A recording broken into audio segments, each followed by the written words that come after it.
What's going on, guys? Welcome back. Sorry it's been a little bit, but I've been on the road the past couple of weeks. I just got back into Charlotte yesterday, and I'm back at the hotel here. I'm at the Holiday Inn in University now. So it's either the Comfort Inn or the University, or the Comfort Inn or the Holiday Inn at University, both. If you come to the Charlotte Operating Center to do your CAT training or your training in general, that you'll be staying at if they put you up for room and board. But yeah, so these past 2 weeks, I don't know if I explained it before, and I do apologize for that, but these past 2 weeks, what I've been doing is traveling with a training engineer back and forth from Newton, North Carolina. He's on the dedicated account, so it's from he goes to a distribution center in Newton for Target. He goes to the Target distribution center in Newton, picks up a trailer, takes that trailer to his store, and he has his own route, I guess, dedicated route, because he's been with the account for a little bit. So he only goes to one store, which is in Fairfax, Virginia. It's about 6 hours one way. We were splitting up because of the size, I guess, of the classes coming in. Some of you, when you're going out for your training with your training engineer for the 2 weeks, you might be paired up with another trainee. So that was my case. I had a buddy of mine, Ray, come with me.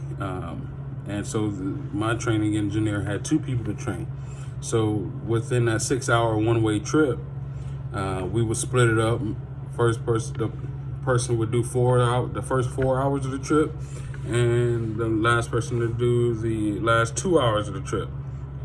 And then we would flip that for the next day coming back. We did it that way. We did it where one person would drive the whole way up, the other person would drive the whole way back. It had to be vice versa, so it could equal both, so both persons could have the same number of hours at the end of the 2 weeks. So it was kind of tough, but I really enjoyed it, and I'm really grateful for it because it gave me a couple of things. I got to learn how to operate on steep grades, mountains, how to apply, how and when to apply the brakes, and how and when to apply the engine brakes as well, which is very beneficial.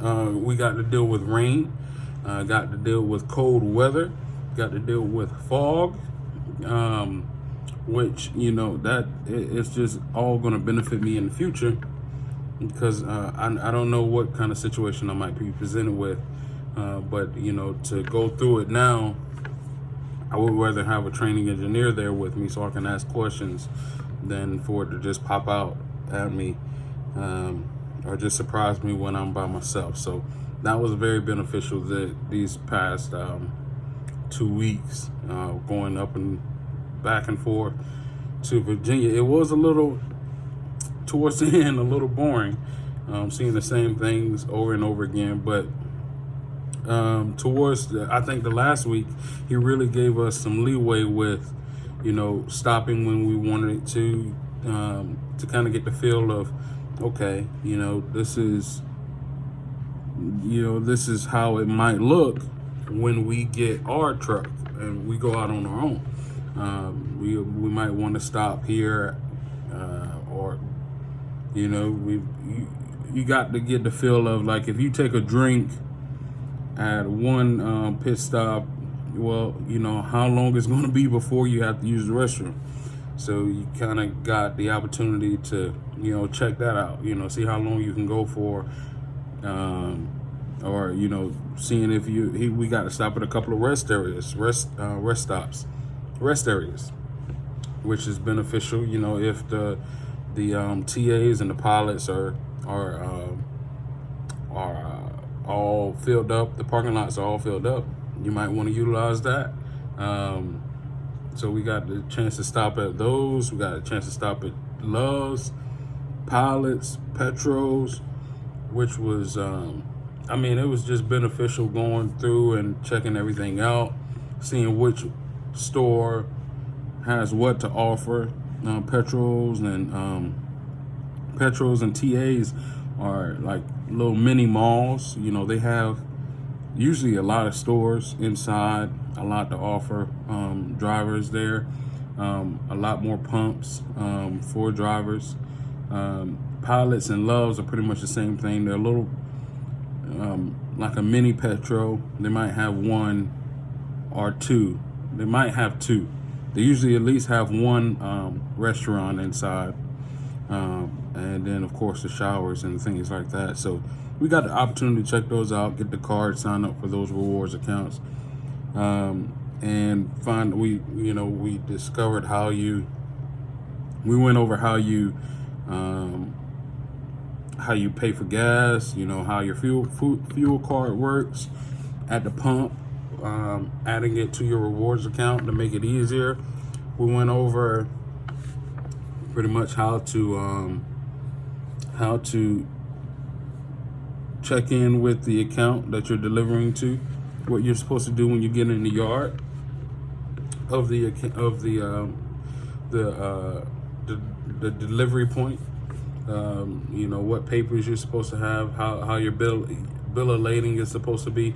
It was, we learned this in the first week, that first week of orientation. We learned a lot of it, but it was very good to see that out in the field, how it's really applied to the real world situation. So that was good.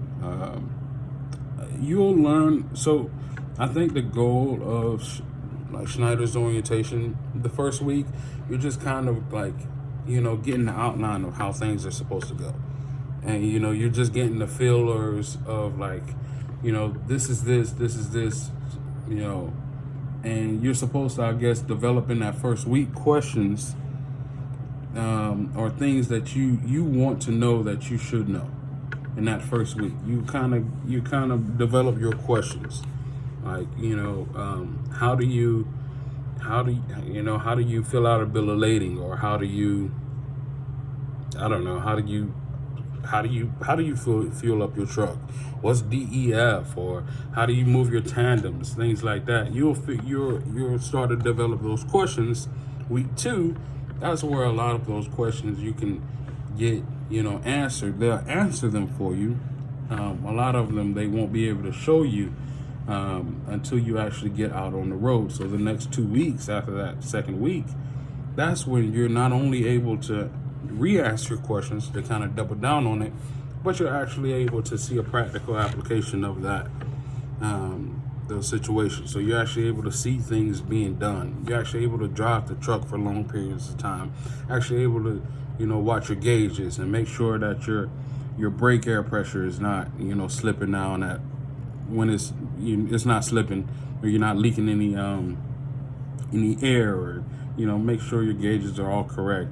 Making sure that even your seat and your body posture is great, because that kind of that'll lead into either mini breaks or few and far between. Just because as simple as your seat is not adjusted properly, might lead you to have back issues. I was driving one day for I did the full way up, and I had I didn't check the seat before I sat down, and my training engineer had a towel on the seat, and it was folded, but it was all wrinkled up, I guess, from the person before. And I just sat down, not thinking anything about it. But because of that wrinkle, for some reason, on hour 3, my back started killing me. I was like, what the heck is this? What? I'm not sitting on anything. I took my wallet out, because your wallet, actually sitting on your wallet for long periods of time will give you some issues. So I took that out, and I just sat. I pulled over to a rest area, stood up, and just figured out it was as simple as a wrinkled up, sitting on a wrinkled up towel for a long period of time will cause you back pain. So you want to make sure you're as comfortable as possible when you're behind that wheel for long periods of time. Making sure your arm rests or seated or adjusted properly. Like you have armrests on both sides, so make sure that's great.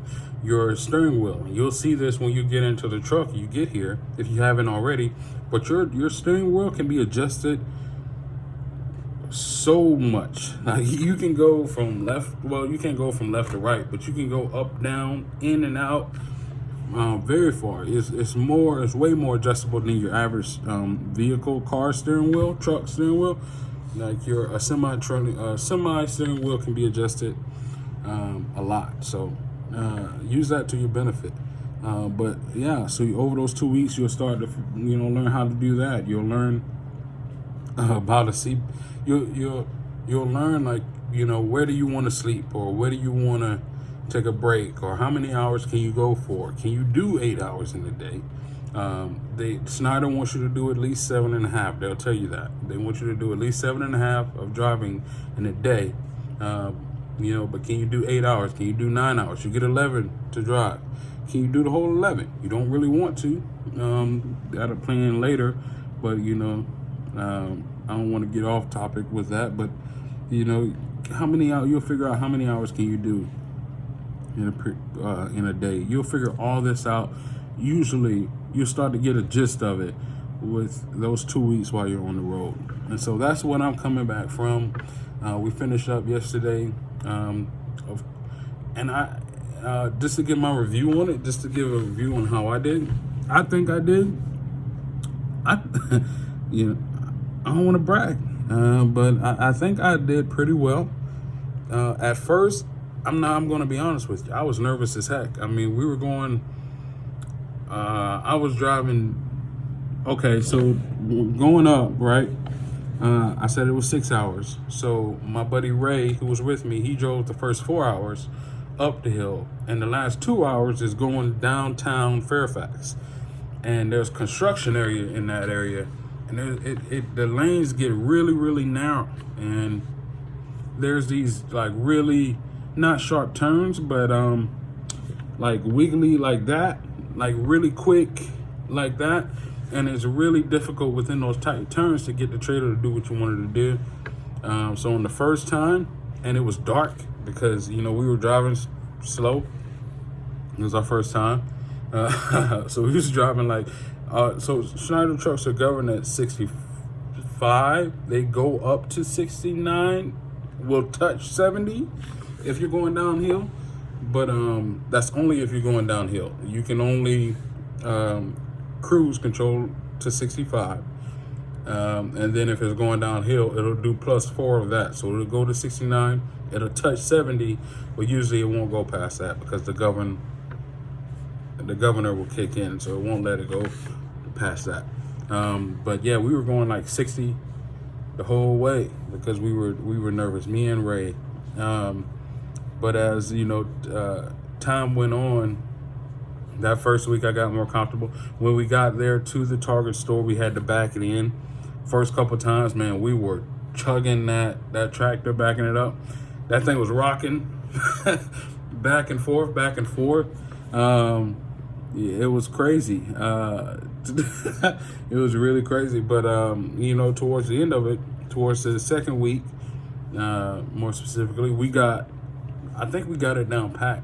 We had to, so just to give you kind of like a visual. All right, so we're taking a loaded trailer to the Fairfax Target store.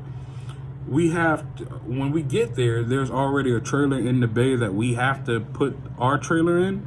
So we have to move that trailer out.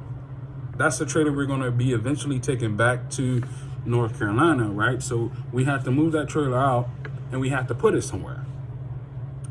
So we have to parallel park the empty trailer that we're taking back.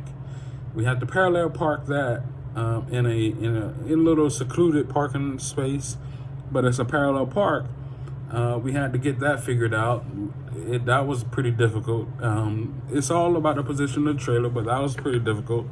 Then after we parallel parked that, then we got to move our loaded trailer into the bay. And it was pretty much a straight back, but it took us a while to figure that out. If you pull up enough, it becomes a straight back. And if you got enough room, use all the room you have. I cannot emphasize that enough. Do not limit yourself on room. If you have a full parking lot, use as much space as you need to. I mean, given the space that you have, you do not want to kind of shorten yourself on that. I can't stress a couple of things enough when it comes to backing. Use the space you have available to you. Use all of it. Get out and check at least twice. At least twice. If you, I would say get out and check it when you're first starting. Get out and check at least twice. You can take that down, or at least get out and look. I mean, that's going to be on your test anyways, and Schneider inspects you, and it's common practice. Like, get out and look. Don't just, you think you might have it, but you might not be seeing something that you could see easily by just getting out and look. So use all the space you have available to you. Get out and look, and then as well, take it slow. Like, I know a lot of us, I know I do, have a lead foot, but take it slow. Be slow when you're backing. Just look on both sides. They'll teach you some tricks, some handy tricks on how to, to keep the trailer moving where you want it to. It's very much different than you're backing your average car, because you're dealing with another axle, right?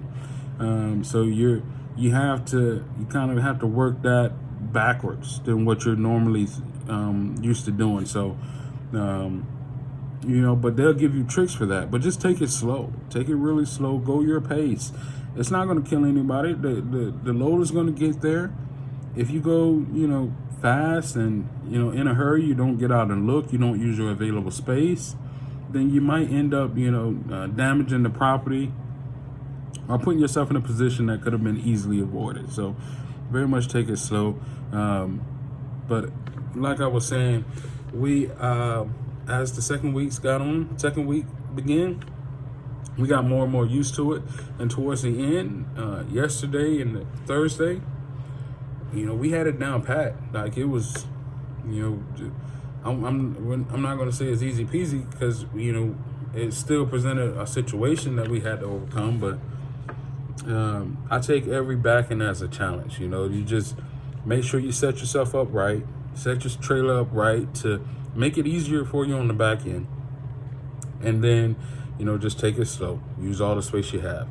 And that'll usually get you there. 99% of the time, that'll get you there.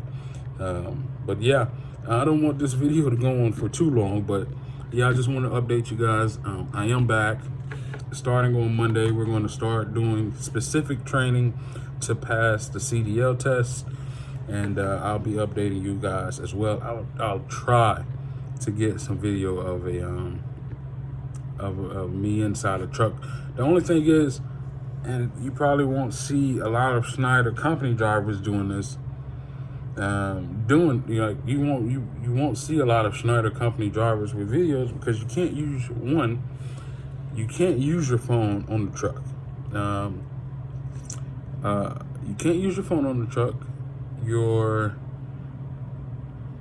I don't know about like cameras, like maybe when I'm getting my truck, what I plan on doing, I don't know. I got to take a look at this, because it's not like a phone or anything where I'll be distracted. But what I plan on doing is getting maybe like a GoPro, or you can't use your phone on the truck while it's in motion, like, or while you're like behind the wheel and you're on the road. Of course, if you're in your sleeper, you can use your phone. And they don't have cameras that point inside, but they do have the cameras that show the size of the truck. The newer models do have the cameras on the side of the truck that'll show traffic on your sides, and there's a camera on the very front there's a sensor on the very bumper, the front bumper, that is a lane assist, as well as it helps out with the adaptive cruise control on the newer models as well. So it's very smart there in terms of cameras on your sides, the front, and the adaptive cruise control, the sensors on it. There's very smart in that way. But what I plan on doing is putting a GoPro inside and maybe outside. So inside facing me and maybe talking to you guys and showing you guys what I'm doing. Maybe split the screen, showing myself and then showing where I'm driving there, because I can still focus and do that at the same time. Focus on driving because I won't have anything in my hands, and that should work. But that's why I haven't had a lot of footage. I haven't had any footage of me inside the truck, especially on the TE's truck. That's not my truck, and I respect his privacy there, so I didn't want to do that. But I will try, and if not in the coming week or so, then definitely when I do get my truck, I'll give you guys a tour and everything and show you how that is. But until next time, guys, peace. Let me know if you have any questions. Drop them down in the comments. If you have anything you want to see or know more about Schneider's orientation, let me know. Be more than happy to help you out, or maybe dedicate a video to it. So have a good day, guys, and Happy New Year's as well. Today is January 1st. So Happy New Year's. Best of luck to you all.